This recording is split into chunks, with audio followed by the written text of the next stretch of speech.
저는 오늘 회복하시는 하나님이라는 말씀으로 이번 한 달 동안은 이 회복이다라고 하는 주제로 함께 말씀의 은혜를 나누기를 원합니다.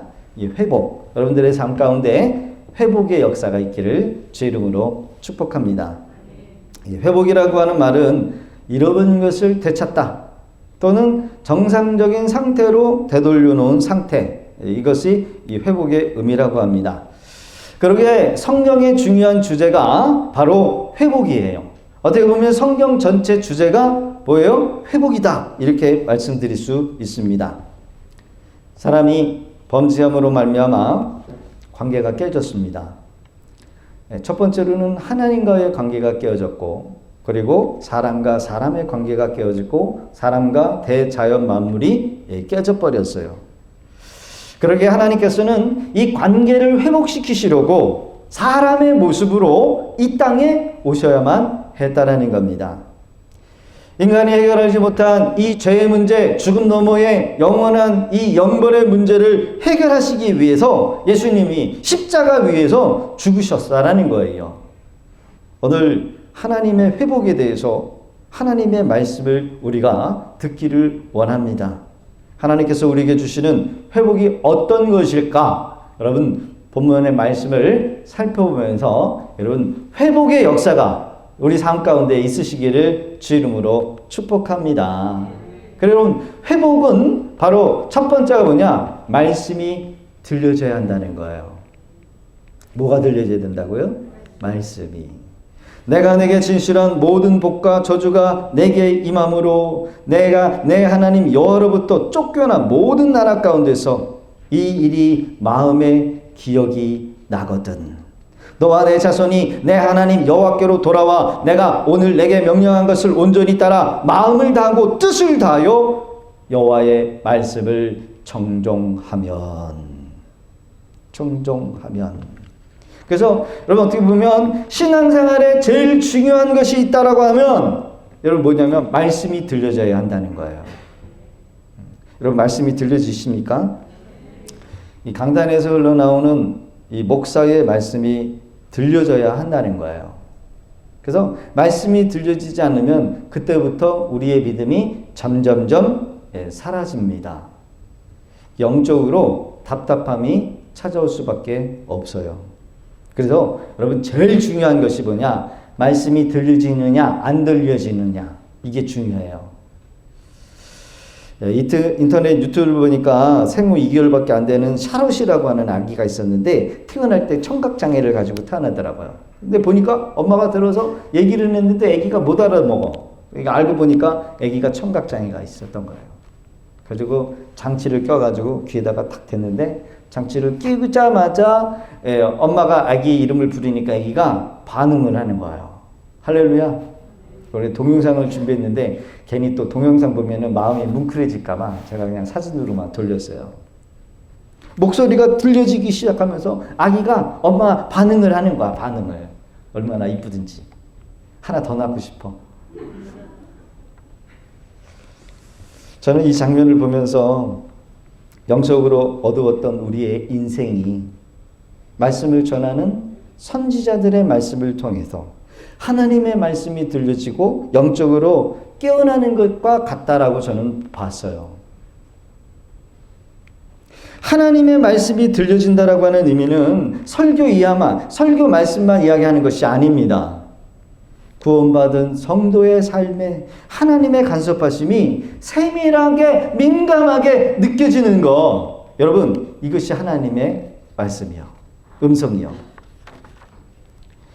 그러게 여러분, 우리 삶 속에 하나님과 상관없는 일은 하나도 없다라는 겁니다. 우연히 발생하는 일이 없다는 거예요. 이 말은 길 가다가 우리가 돌부리에 넘어질 뻔했어. 여러분, 이것조차도 우연히 된 일이 아닐 수 있다라는 겁니다. 종교개혁자 루터는 아버지에 의해서 명문대학 에르푸르크 대학에 법률 공부를 시작하게 되면서 그 친한 친구가 함께 산책을 하던 중에 갑자기 임하는 하늘의 폭풍이, 그리고 번개가, 천둥 번개가 치게 됐는데 그때 같이 옆에 걸었고 얘기했던 이 친구 어떻게 됐냐면 번개를 맞은 거예요. 번개 맞고 죽은 거예요. 얼마나 충격이요. 당시 천둥 번개는 자연현상으로 생각할 것이 아니라 하나님의 심판을 받은 것으로 생각했다는 겁니다. 옆에 있던 친구가, 그것도 내가 아니라 도론도론 이야기했던 친구가 갑자기 하늘에서 치는 번개를 맞고 죽었어요. 이 친구의 죽음으로 인해서 이 루터는 일생에 가장 두려웠던 경험이 되고 말았다는 겁니다. 1505년 7월 2일 폭풍우와 친구의 죽음으로 루터는 하나님께 자신을 드리는 헌신과 동시에 자신을 헌신하게 됩니다. 내가 내 인생을 하나님께 드리겠습니다. 자연 섭리를 통해서 루터를 쓰시고자 하는 하나님의 섭리였다라는 겁니다. 여러분, 하나님은 여러 가지 방법으로 자신의 뜻을 사람에게 전달하신다는 거예요. 그래서 이 루터가 벼락 맞은 그곳에 이게 비석을 세우는 겁니다. 회심한 거죠. 심한 폭풍 가운데 나타나셔서 욥에게 말씀하시는 하나님은 여러분 지측을 흔드는 천둥 번개로 당신의 음성을 욥에게 말씀하시는 것을 보게 되잖아요. 여러분 우연이 아니라 하나하나가 하나님과의 관계 속에서 결과임을 우리는 바라볼 줄 아는 그런 은혜가 있기를 주 이름으로 축복합니다. 그래서 회복이라고 하는 것은 이전의 상태로 되돌아오는 것을 의미해요. 하나님의 백성이 하나님을 예배하고 섬기는 상태가 되어야 되는데 하나님을 버리고 더 이상 말씀을 듣지 않고 말씀이 들려지지 않는 상태가 되어버렸다는 겁니다. 그러기에 말씀이 들려지지 않아요. 말씀이 들려지지 않으면 삶의 변화를 기대할 수가 없습니다. 당연히 말씀이 깨달아지지 않는 상태로 사는 거지요.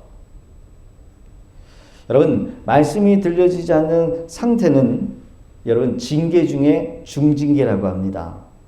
이스라엘의 구약의 역사를 보면 엘리 제사장이 말씀을 듣지 못해가지고 그 가문 자체가 다 완전히 망해버렸어요. 여호와의 영광이 떠난 상태가 되어버렸습니다. 이것이 첫 번째로 나타나는 뭐예요? 회복 불가능한 상태를 이야기합니다. 이스라엘 백성들이 하나님을 버려버리고 우상을 섬길 때 제일 먼저 나타나는 현상이 뭐냐면 말씀이 들려지지 않았다는 것, 돌이키지 못했다는 겁니다. 그러기에 여러분 우리가 회복하기를 위해서는 제일 먼저 여러분 우리가 이 말씀 이전의 상태가 어떤 상태가 되었는지를 우리가 살펴보는 게 중요한 것 같아요. 시편 19편 12절의 기록을 보면 다음과 같이 이야기를 합니다. 시작. 자기 허물을 능히 깨달을 자 누구요? 나를 숨은 허물에서 벗어나게 하소서. 여러분 말씀이 깨달아지지 않으면 자기 죄를, 자기 단점을, 자기가 뭘 회개될지를 모른대요. 여러분 회복하기 위해서는 말씀을 들을 때 자기 죄, 자기 허물, 자기 단점을 깨달아야 될 줄로 믿습니다. 그래서 말씀은 끊임없이 우리의 변화를 요구해요. 변화. 그렇게 살면 안 돼. 그렇게 가면 안 돼. 변화돼야 돼. 바뀌어야 돼. 그런데 사실 여러분 말씀 앞에서 자신의 허물과 자신의 단점, 자신의 죄를 깨닫는 사람들이 적다라는 겁니다. 대부분 나는 맞고 다른 사람들이 다 틀렸다고 생각을 하죠. 심지어 기도하면서 하나님도 설득을 하려고 그래요. 하나님까지 설득하려고 그래요. 가까운 분들 중에 인간적으로 뛰어난 그런 능력도 있고 학벌도 좋은, 배경도 좋은 그런 분들이 계시는 걸 봐요. 근데 쭉 보면 형편이 풀려지지 않는 것을 봐요. 그래서 어떻게 보면 비참하게 삽니다. 저는 그분을 볼 때 그동안 그렇게 저렇게 살려고 몸부림쳤나. 혼자 절망하고 고민한 그 시간에 죽도록 하나님 앞에 매달려서 기도했다라고 한다면 분명히 회복할 수 있을 텐데 라고 하는 생각이 들어요. 그런데 여러분 안타깝게 그분이 말을 듣지를 않습니다. 결국 자기 고집, 자기 아집, 자기 교만 때문에 끝까지 그 길을 걸어가더라는 거죠. 오늘 본문은 이스라엘 백성들이 말씀을 저버릴 때 하나님의 심판을 받아서 그 나라에 쫓겨나고 나라까지 뺏기고 땅끝까지 붙들려 갔다 한달지라도 그곳에서 회개하고 다시 하나님의 말씀을 순종하면 포로로 붙잡아갔던 그곳에서 하나님이 너희들을 돌아오게 하시고 그 조상들보다 더 큰 하나님의 축복을 너희들에게 주시겠다라고 약속하고 있는 말씀입니다. 하나님은 이스라엘이 회개할 때 그들이 포로됨으로부터 자유롭게 하셔서 다시 자신들의 고국으로 돌아오게 하실 것을 약속하셨습니다. 내 쫓겨간 자들이 하늘가에 있을지라도 내 하나님 여호와께서 거기서 너를 모으실 거며 거기서부터 너를 이끄실 것이라. 여러분 여기 하늘가에 있을지다 라고 하는 말이 뭐예요? 그들의 고향으로부터 가장 멀리 떨어진 곳, 상징적으로 의미하면 더 이상 회복할 수 없고 자신의 능력으로 돌아올 수 없다라고 하는 표현입니다. 그러나 이 본문은 지금 회개한 자들의 여러분 처해 있는 그 환경, 그 상황이 아무리 불가능해 본다 할지라도 하나님께서는 하나님의 능력으로 너희들을 얼마든지 본국으로 돌아올 수 있게 할 수 있다라는 겁니다. 그것을 믿으라는 거예요. 여러분 하나님은 능치 못함이 없는 줄로 믿습니다. 깨어진 관계도 하나님이 회복시킬 수 있고 여러분 다시 잃어버린 것들을 되찾게 하실 수 있는 능력이 있는 분이셔요. 인간적인 눈에 보기에는 불가능해 보이지만 하나님은 바로 그곳에 여러분 회개의 역사, 믿음의 역사하는 한 사람만 있어도 하나님은 이를 진행하실 수 있다라는 겁니다. 진정한 회복은 믿음의 조상들이 겪은 이 재앙이 우리에게 터지기 전에 여러분 땅끝까지 팔려가기 전에 모든 인간적인 생각들, 내 계획, 내 생각, 내 고민, 내 주장 이 모든 것들을 다 내려놓고 내 환경 다 내려놓고 하나님의 말씀을 붙잡을 때 회복의 역사가 일어날 것이다라고 우리에게 강조하고 있다는 거예요. 그러면요 아직도 내려놓지 못했다라고 하면 내려놓으실 수 있기를 바라요.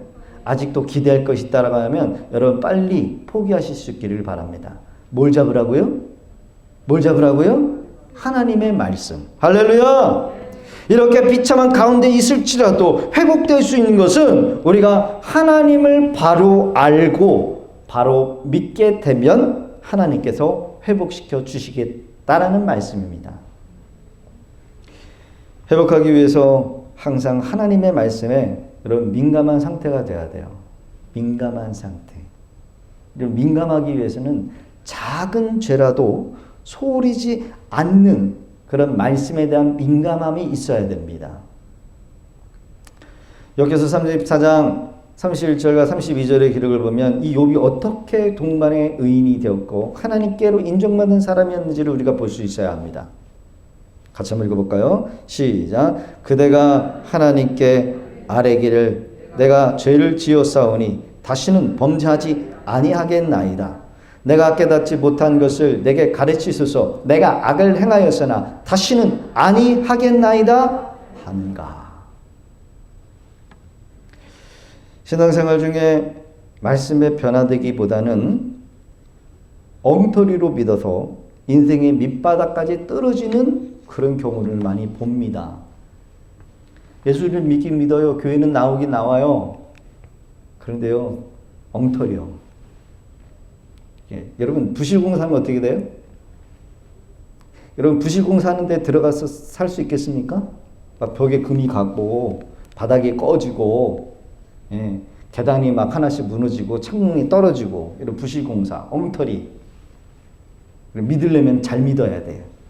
우리 옆에 있는 지체에게 이렇게 얘기합니다. 믿으려면 잘 믿으십시다. 시작. 원래 1부 때는 안 했거든요.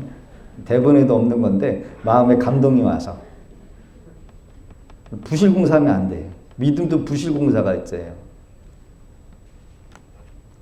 예배도 드렸다 말았다, 헌금도 드렸다 말았다, 봉사도 자기 하고 싶으면 하고 말고, 이러면 안 된다는 거야. 기도도 하고 자기 마음대로 하고 이러면 안 되는 거야. 이스라엘 백성들이 그랬어요. 그들은 하나님의 말씀을 믿지 않았어요. 엉터리로 믿었어요. 그래서 망하게 됐대요. 그 땅에서 잘 살긴 살았는데, 그렇죠? 가나안 땅, 약속의 땅에 들어가서 살긴 살았는데 엉터리로 하나님을 믿으니까 많은 어려움과 시련이 찾아왔잖아요. 오늘날 그들에게 놀라운 깨달음이 생기게 됩니다. 그것은 바로 우리가 이렇게 망해가지고 포로로 붙들려 오게 된 것이 하나님의 말씀에 따라서 된 것이다. 우리가 제대로 믿지 못해서 이렇게 되었다라는 것을 뒤늦게 깨닫게 되었다라는 거예요. 바로 이런 생각 드는 그 자체가 하나님의 은혜요, 성령의 역사라는 겁니다. 그래서 여러분, 회복의 첫 단계가 말씀이 들려지는 거예요. 자신의 죄가 깨달아지는 겁니다. 회개의 역사가 일어나면 다시는 죄 짓는 생활, 죄를 짓는 방향으로 걸어가지 않겠다라고 하는 의지와 결단이 생겨나게 된다는 거죠. 이전에는 내가 주인 되었던 삶이었지만 이제는 말씀이 들려지면서 말씀에 순종하려고 하는 삶의 태도가 생겨지면서 삶의 변화가 일어나게 되더라는 거죠. 여러분, 이것이 진정한 뭐예요? 회복의 시작이라는 겁니다. 여러분, 말씀이 들려주십니까? 말씀 앞에 내 삶이 지금 변화되어지고 있는 것을 보고 계십니까? 그렇다면 지금 내 안에 뭐예요? 회복의 역사가 시작되고 있다라는 거예요. 할렐루야. 두 번째 축복은 바로 모여드는 회복이라는 겁니다. 찾는 회복이에요. 내 하나님 여호와께서 마음을 돌이키시고 너를 긍휼히 여기사 포로에서 돌아오게 하시되 내 하나님 여호와께서 흩으신 그 모든 백성 중에 너를 모으시리니 내 쫓겨간 자들이 하늘가에 있을지라도 내 하나님 여호와께서 거기서 너를 모으실 것이며 거기서부터 너를 이끄실 것이라. 옛날에 노예로 붙들려간 사람들은 누군가가 강력한 힘으로 해방시켜 주든지 아니면 돈으로 주어서 해방시켜 주지 않는 이상 노예로 사는 사람은 절대로 풀려날 수 있는 환경이 될 수 없답니다. 노예로 살아보신 적 있으십니까? 불행한 거예요. 우리나라가 일제시대를 겪으면서 탄광으로 전쟁터로 또 17살, 14살 그런 소녀들이 일본 징병당해가지고 성노예로 갔다가 아무도 살아나오지도 못해가지고 다 죽었어요. 일본에 이게 영화를 보니까 군함도라고 하는 영화와 다큐멘터리를 보니까 우리 젊은이들이 이 군함도라고 하는 작은 섬에 끌려가가지고 해저 석탄을 캐는 그 비참한 상황을 영화로 만들었어요. 실화로 만든 것들 보게 되었는데 정말 불쌍하구나. 인간으로 태어난 게 진짜 저주구나 라고 할 정도로 일본 제국이라고 하는 강력한 힘이 사람들을 사로잡아가지고 자신들의 마음대로 해. 이거는 인격도 없어. 차라리 사람으로 태어난 게 저주였다는 거예요. 일본 제국에 1945년 미국에게 원자폭탄을 맞으면서 결국 항복하게 되잖아요. 한 개만 맞은 게 아니더라고요. 여러 대 맞았어요. 그럼에도 불구하고 지독한 나라가 회개할 줄을 몰라. 원자폭탄을 맞으니까 항복한 이유는 뭐냐? 자신들보다 더 큰 힘으로 눌렀기 때문에 항복했다는 거예요. 결국 일본이 항복을 하니까 주변에 속국으로 당했던 그 나라들이 자연스럽게 해방이 되더라는 겁니다. 그러니까 우리나라가요, 그냥 해방된 게 아니요. 자신보다 더 큰 힘으로 누르지 않으면 여러분 인간의 그 악함이 한도 끝도 없게 되는 것을 여러분 이것을 통해서 볼 수 있어야 돼요. 이와 같이 하나님을 버리고 말씀을 버린 이스라엘 백성들 역시 노예로 끌려가고 나라마저도 완전히 해체되어 버렸던 이유가 뭐냐? 그것이 바로 하나님의 징계였다는 겁니다. 그러나 그들이 그 선조에게 주었던 이 신명기 30장의 말씀이 그들이 기억되게 되어지고 그 말씀 앞에서 회개되어질 때 하나님의 징계의 시간이 끝나면서 하나님께서는 더 강력한 자신의 능력과 힘으로 이 이스라엘 백성들의 후손들을 회복시켜 주셨다라는 겁니다. 우리는 여기서 신앙적으로 그릇된 길을 걸어갔던 하나님의 훈계를 받게 될 경우가 있다라고 한다면 여러분 그것은 저주가 아니라 그것은 징계만 끝나는 것이 아니라 하나님께서는 반드시 그에 대한 복을 주신다라는 것을 기억해야 한다는 거예요. 여기는 영적인 원리가 있더라고요. 하나님은 죄 가운데 있는 자들에게 먼저 사인을 보내셨어요. 현상을 일으키시고 주의 종들을 보내주시고 주변의 사람들을 통해서 너 그렇게 되면 안 돼. 그렇게 살면 안 돼. 그런 길로 가면 안 돼. 잘못된 길로 가지 마. 이렇게 사인을 보내신다는 거예요. 이때 빨리 깨닫고 죄악된 길에서 돌이키면 하나님께서는 반드시 거기에 대한 복을 주신다는 거예요.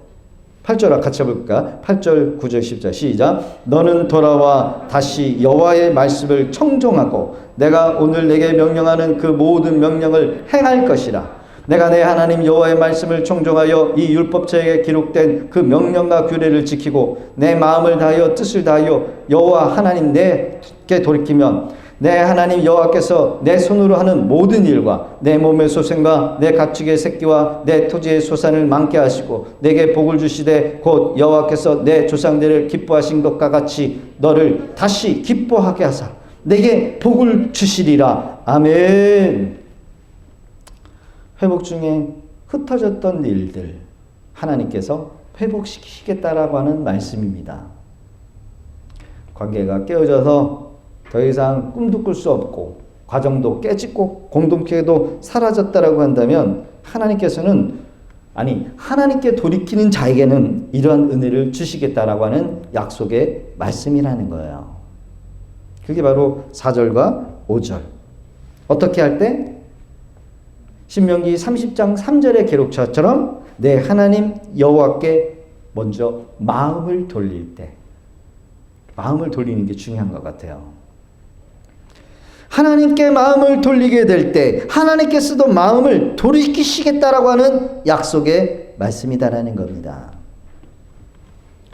지금까지 많이 믿었다라고 했는데 실제로 엉터리로 믿었다라는 거예요. 엉터리로 하나님의 말씀을 붙드니까 이렇게 하나님이 가까이 계시고 이토록 하나님이 나를 사랑해 주시고 지켜 주셨는데 그동안 우리가 너무 교만해지고 자만해서 깨닫지 못했다라는 거죠. 그럴 때 이 사람이 어떻게 됩니까? 포로에서 해방이 돼가지고 본국으로 돌아오게 된다라는 거예요. 이제는 하나님을 최우선순위에 마음의 1순위로 둘 때 지적으로 하나님이 주시는 그 사랑을 깨닫게 된다라는 겁니다. 마음의 자유를 얻게 되고 매일매일 하나님과 동행하는 그 삶이 여러분 진짜 행복한 여러분 원리다라는 것을 뒤늦게 깨달았다는 거예요.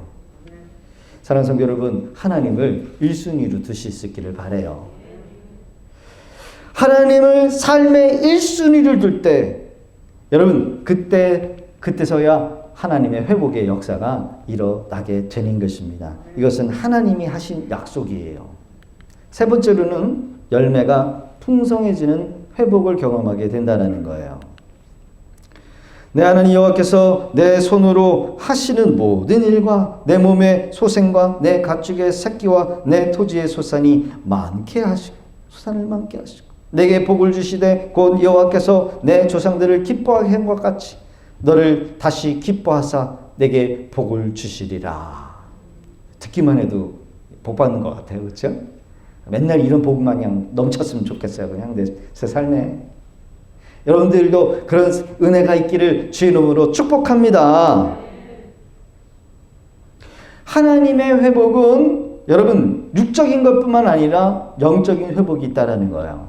영적인 회복만 있는 것이 아니라 우리 삶에 육적인 눈에 보이는 것까지 여러분 회복이 일어난다는 겁니다. 그래서 여러분 우리 예수 믿는 사람들 중에 제대로 은혜 받은 한 사람만 있어도요, 그 한 사람을 통해서 여러분 은혜와 복이 여러분 이렇게 전파되는 것을 보게 되어요.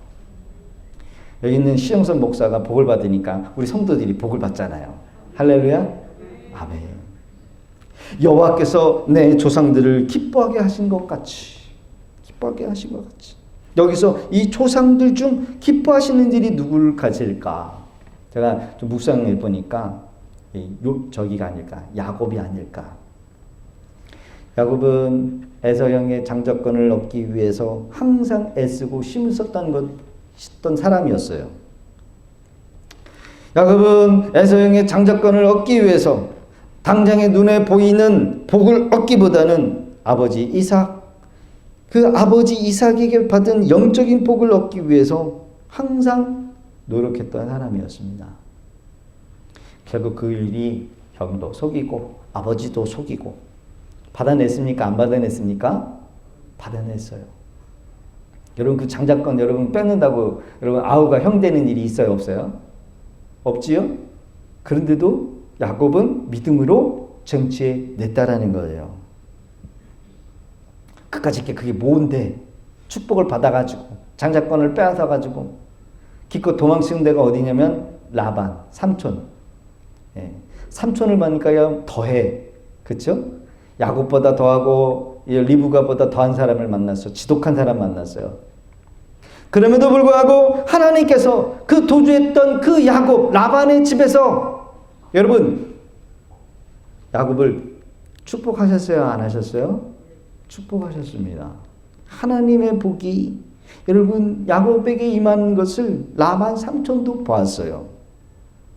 특히 여러분 믿음으로 살고자 했던 이 조상들 기뻐하셨다라는 말이 뭐냐? 바로 믿음은 모든 하나님의 복을 여는 열쇠라는 겁니다. 기억하셔요. 믿음은 따라해봅시다. 믿음은 모든 하나님의 복을 여는 열쇠입니다. 믿으십니까?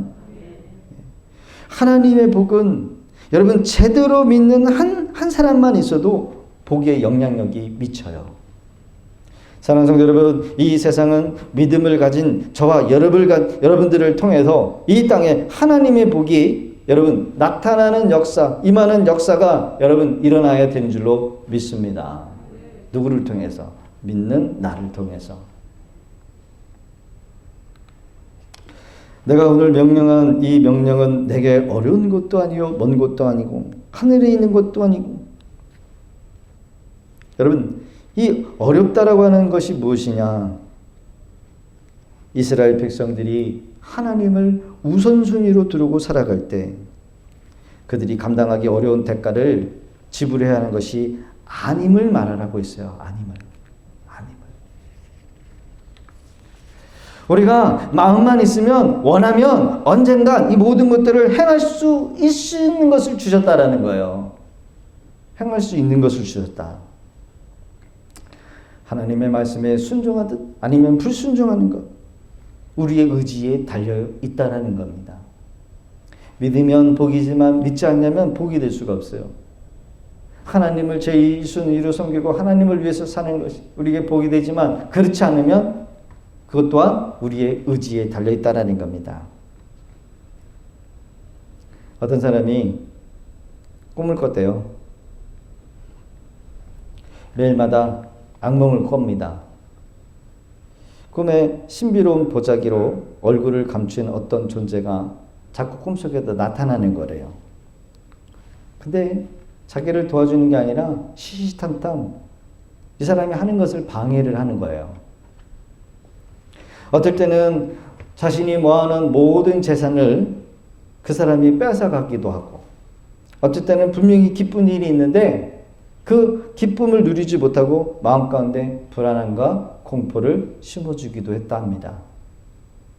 때로는 배가 고파서 음식을 먹기 위해서 그 음식을 이렇게 쌓아놓으면 그 보자기 씌운 어떤 사람이 그 음식을 뺏어가 버렸다는 거예요. 잠을 자려고 하면 잠을 잘 이루지 못하도록 불면증을 가져주기도 했대요.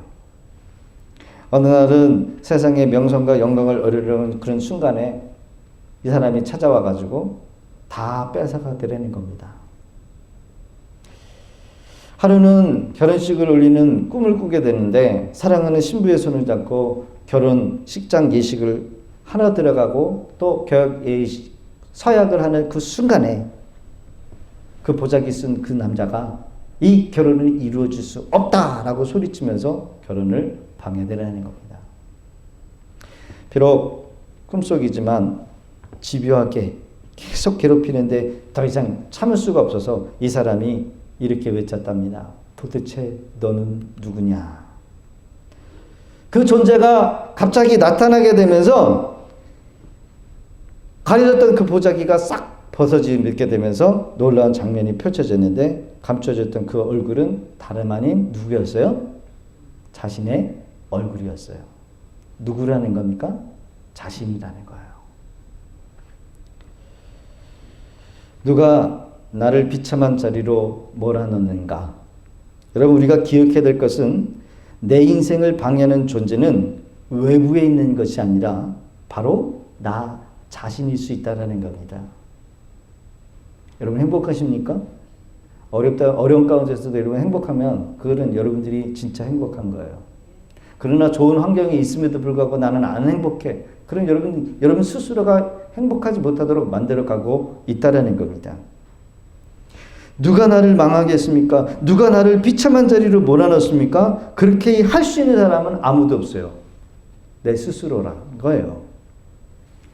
나를 망하게 하는 유일한 존재는 다름 아닌 나일 수 있다는 겁니다.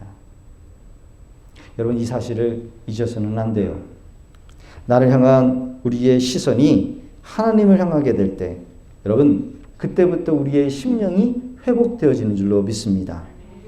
우리 삶에 회복의 역사가 일어나게 되는 줄로 믿습니다.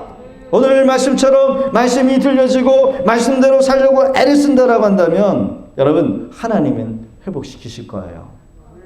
모여들게 하는 회복, 영육의 회복, 풍성해지게 되게 하는 회복. 우리가 하나님을 선택할 때 내 모든 상황과 형편을 우리 하나님은 회복시켜 주실 수 있어요. 그 회복의 주인공들이 오늘 말씀을 듣고 말씀대로 살고자 결단하는 우리 사랑하는 성도들의 심령 가운데 있으시기를 주의 이름으로 축복합니다. 이 시간 우리가 주신 이 말씀을 붙들고 함께 기도하며 결단하기를 원합니다. 하나님, 내가 이전에는 믿음대로 살지 못했고요. 내가 내 신앙이 엉터리로 살았다고 한다면 주여 깨닫게 하여 주시고 용서하여 주시옵소서. 주님 말씀에 순종하겠습니다. 주님의 말씀을 청종하겠습니다. 주여 회복시켜 주옵소서. 잃어버린 것들을 회복하게 하여 주옵소서. 깨어진 것들이 다시 한번 회복되어지게 없어서 하나님 흩어졌던 것들이 다시 주님의 은혜로 하나님 회복되어질 수 있게 은혜를 달라고 이 시간 우리 주여 한번 외치시고 간절하게 믿음으로 우리 함께 기도하겠습니다.